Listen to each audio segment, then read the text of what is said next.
Բարև ձեզ, եթերում չեմպիոնի հետն է։ Էստոնիայում կայացած հրաձգության վազող թիրախ մրցաձևի աշխարհի առաջնությունում Հայաստանի հրաձգության հավաքականը պատմական արդյունք ունեցավ։ 9 մեդալ, 5 ոսկի, 1 արծաթ եւ 3 բրոնզ, եւ թիմային առաջին հորիզոնականը։ Սա հետևողական ու քրտնաջան աշխատանքի արդյունք է, որը տարիներ շարունակ մեր հավաքականը ու ֆեդերացիան կատարել է։ Այսօր չեմպիոնի հետ հաղորդումը հյուրընկալել է Հայաստանի հավաքականի գլխավոր մարզիչ Սեյրան Նիկողոսյանին։ Չեմպիոնի հետը չեմպիոն թիմի գլխավոր մարզչի հետ է։ Բարև ձեզ, պարոն Նիկողոսյան, նախ շնորհավորում ենք պատմական արդյունքի կապակցությամբ։ Կարելի ասել հրաձգության Եվրոպայի առաջնությունը, որը կայացավ Երևանում, ուժերի փորձամրցում էր աշխարհի առաջնությունից առաջ։ Եղավ պատմական արդյունք աշխարհի առաջնությունում, սպասում էիք։ Ճիշտ ասած չէ, մի քիչ երիտասարդները շատ էին, փորձառուներ կային, բայց երիտասարդները շատ, բայց փառք Աստծո ունենք Մինասյան Հայկ, Թակավին երիտասարդ կրկնակի չեմպիոն դարձավ։ Հետո ունենք Ազատյան Աիդա, կրկնակի չեմպիոն դարձավ, այդ արդեն պարծանք է մեր համար, անսպասելի էր, արդյունքներ գիտեինք, որ բարձր ցուցանիշներ ունի, բայց որ երկու կրկնակի չեմպիոն դառնալ։ Աշխարհի առաջնությունից հետո, երբ ավարտվեց ամեն ինչ, որն էր առաջի զգացողությունը, հպարտություն, ուրախություն, պարծանք, իհարկե, հպարտություն։ Հայաստանը, փոքրիկ Հայաստանը հաղթեց հզոր երկրներին, 17 հզոր երկրներ, որտեղ զարգացած է տվյալ ձևը, դարձել ենք առաջինը։ Ու շատերն են զարմացած, թե ես ինչ թիմ ունեք դուք։ Աշխարհի առաջնությունում առաջին չեմպիոնական ոսկին նվաճեց Հայկ Մինասյան։ Հայկ Մինասյան։ Նա կարծես ոչ միայն նորանուն է Հայաստանի հավաքականում, այլև աստիճանաբար դառնում է մեր ընտրանու առաջատարը։ Երիտասարդ է ինքը, 19 տարեկան։ Այդ մեծահասակները արդեն հասուն հրաձգներին ախտելը, դա մեծ պարծանք է մեր համար։ Երկրորդ վարժությունում գրավեց 3-րդ տեղը, բայց շատ մոտ էր, պարտվեց մեր Խաչատրյան Գոռին, էլի մերն է, բայց եւ այնպես, էլի կարգին բարձր ցուցանիշ ցույց տվել։ Երբ բացահայտեցիք նրա ներուժը։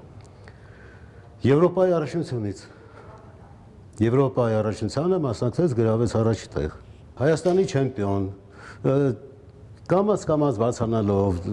մենք ունենք Գոռը, Խաչատրյան բարձր ցուցանիշներ ունեցել, Եվրոպայի աշխարհի մրցանակակիր չեմպիոն, հետո Մարգարյան Հովհաննեսը, նրանց հաղթելը, արդեն ինքը իրան հաղթեց ու նրանց էլ հաղթեց։ Մերոնց հաղթելով հաղթեց մնացածին։ Պատվոհարթակի ամենավերին աստիճանին էր նաև երիտասարդների պայքարում հանդես եկող Ազատյանը։ Կարող ենք ասել, որ նա մեր լեգենդար հրաձիգ Լիլիթ Մկրտչյանի արժանի փոխարինողն է։ Տեսնում եք, ուզում եմ, շատ հաճելի էր նրա մասնակցությունը, պատկերացնում եք, առաջի անգամ գնա ու կրկնակի չեմպիոն դառնա աշխարհի երիտասարդների մեջ, դա մեծ պարծանք էր մեր համար։ Ու Լիլիթին փոխարինող ում ենք արդեն։ Ինչպես կբնութագրեք, ինչպիսի մարզուհի է նա։ Պարտաճանաչ, համեստ, աշխատասեր, լսող, մեր ասելիք չունեմ։ Այս աշխարհի առաջնությունում նրա հաջողության գրավական ըստ գլխավոր մարզչի որն էր։ Ուրեմն աշխատանք մարզիչների բոլորի ֆեդերացիայով միասին հրաձգարանից դուրս չէին գալիս։ Առավոտից երեկո պարապմունքի մեջ անընդհատ տեղում ուտում էին, հանգստանում, երկրորդ պարապմունք էին անում, ընդհանուր ֆիզիկական մարզումներ, որը բերեց տվյալ արդյունքին։ Աշխարհի առաջնությունում մենք ունեցանք նաև թիմային մեդալ։ Մեր տրիոն պարզապես անկասելի էր, խոցեց 1719 միավոր։ Ինչ կասեք այս տրիոյի մասին։ Տրիոյի մասին ասելիքը արդեն պարզ է, որ առաջ տեղ են գրավելու 10 միավոր երկրորդ թիմից առաջ ընկած, շատ բարձր ցուցանիշ էր, շատ բարձր։ Երկրն էլ իսկապես տիտղոսակիր մարզիկներ էին, Հովհաննեսը Եվրոպայի չեմպիոն էր, Հայկը աշխարհի անհատական արդեն ոսկի էր նվաճել, Գոռն էլ կրկին տարբեր մրցաշարերից մեդալներ էր վաստակել։ Սպասելի էր նրանց չեմպիոնությունը։ Կար, հնարավորությունները մեծ էին, սպասելի էր։ Դե Հովհաննեսը աշխարհի ռեկորդսմենն է նախորդ տարի, այդ տվյալ վարժությունում։ Այս աշխարհի առաջնությունում հատկապես որ մարզիկի ցուցանիշը ձեզ զարմացրեց։ Աիդայի։ Աիդան երեք զարմացրեց։ Ինչ էր ունեցել։ Սպասելիքներ կար, բայց այդ աստիճանի բարձր ցուցանիշ չէի սպասում։ Որն էր եղել նրա լավագույն արդյունքը միջևս։ Դա միջև ցածր եղել։ Ուժեղների հետ էր մասնակցում, դե մեր աղջիկները ուժեղ են։ Եղել է 3-րդ տեղ, 4-րդ տեղ, նմանատիպ արդյունքներ։ Հիմա միանգամից արդյունքները շատ բարձրացավ։ Պարոն Նիկողոսյան, 9 մեդալ ամբողջ աշխարհն է տեսնում, բայց քչերը գիտեն այն աշխատանքի մասին, ինչը կատարվել է մինչև այդ մեդալները։ Խնդրեմ պատմեք նաև մեդալի հակառակ կողմի մասին։ Ուրեմն շատերը զարմանում են իմանալով մեր պայմանները, մեր ունեցած զենք զինամթերքի քանակն ու որակը։ Օրինակ մեր զենքերը հնամաշ են։ Անդադ վերում ենք ինչ-որ բան աջարդվում, փոխում, մարզիչները ամեն ինչ անում են, որ զենքը աշխատի, նորմալ լինի։ Օրինակ 50 մետր տարածք չունենք հրաձգարան, բայց 50 մետրում մենք ունեցել ենք աշխարհի ռեկորդսմեն։ Ոնց դուք եք որտեղից երկնքից եք իջել։ Չեն հավատում, մենք ինչ որ ասում ենք, չեն։ Հիմա մարդ էր եկել մի որոշ ժամանակ առաջ, տեսավ մեր պայմանները, իրոք որ դուք չգիտեմ ինչ ժողովուրդ եք, ինչ աշխատանք եք տանում, որտեղից է, կարող է բնածին տաղաններ են ծնվում Հայաստանում, կարող է մարզիչների աշխատանքը մեծ դեր է խաղում։ Մարզիչները շատ ասեմ պահանջկոտ են։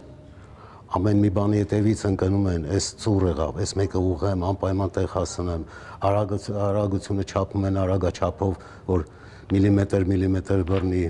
Խոսքով տեխնիկական մարզաձև, պատկերացրեք ավտոմոբիլային սպորտ հին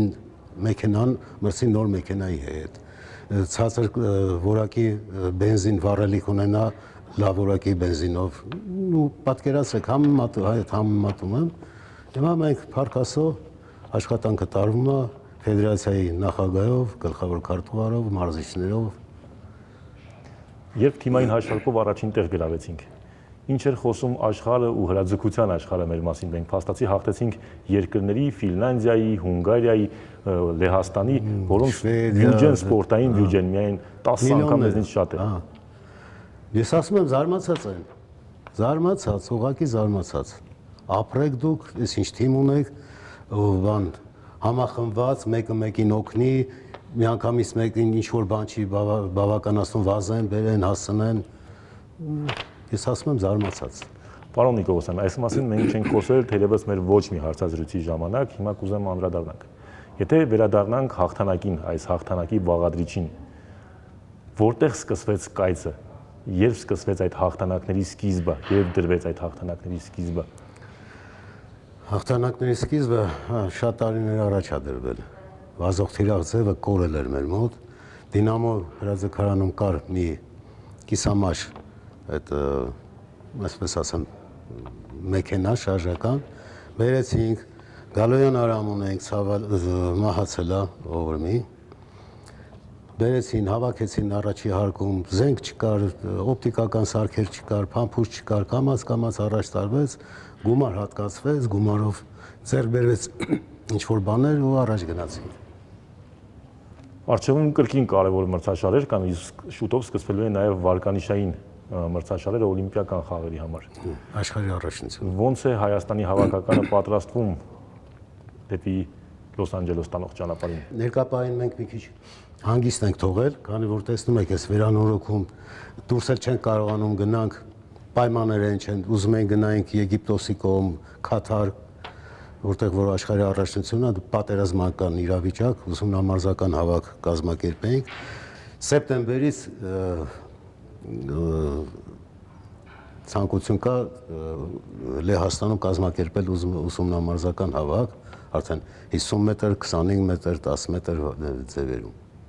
Նոյեմբերին արդեն աշխարհի առաջնությունն է Քաթարում։ Վերջին երկու օլիմպիական խաղերին մենք ունեցել ենք միայն Էլմիրա Կարապետյան։ Էլմիրան։ Հույս ունենք, որ Լոս Անջելեսում գոնե երկու մարզիկ կունենանք։ Կա, հավանականություն կա։ Ովքեր են հավակնում։ Հրացանձևից էլ կա, Ատրճանակից էլ կա, անուններ չեմ ասի, կա, ունենք հնարավորություն։ Պարոն Նիկողոսյան, մեդալները կմնան պատմության մեջ, բայց դուք որպես մարզիչ, որ հաղթանակն եք համարում ամենակարևորը, անկախ մեդալային արդյունքից։ Ունեցած թե ունենալիք։ Ունեցած։ ունեցած դե Պետիկյան Հրաչյայի օլիմպիական մեդալը առաջի տեղ։ Օլիմպիական չեմպիոնը մնում է օլիմպիական չեմպիոն։ Չի մոռացվի երբեք։ Դա արդեն պարծանք է մեր համար։ Հրաձգության աշխարհի առաջնությունում Հայաստանի օրներգը 5 անգամ հնչեց։ Մենք նվաճեցինք նաև այլ մեդալներ։ Սրանք պատմություն են, որը կերտեց հրաձգության Հայաստանի հավաքականը, բայց պատմությունները դեռ շարունակվում են, իսկ այդ պատմությունների հետևում մի ամբողջ թիմ է։ Բազմաթիվ մարզիչներ, որոնց քրտնաջան աշխատանքի արդյունքում է կերտվում մեր մարզիկների հաղթանակները։ Չեմպիոնի հետն այսօր այդ հաղթանակները կերտող մարզիչներից մեկի հետ էր Սերյան Նիկողոսյանի։ Սպասեք մեզ։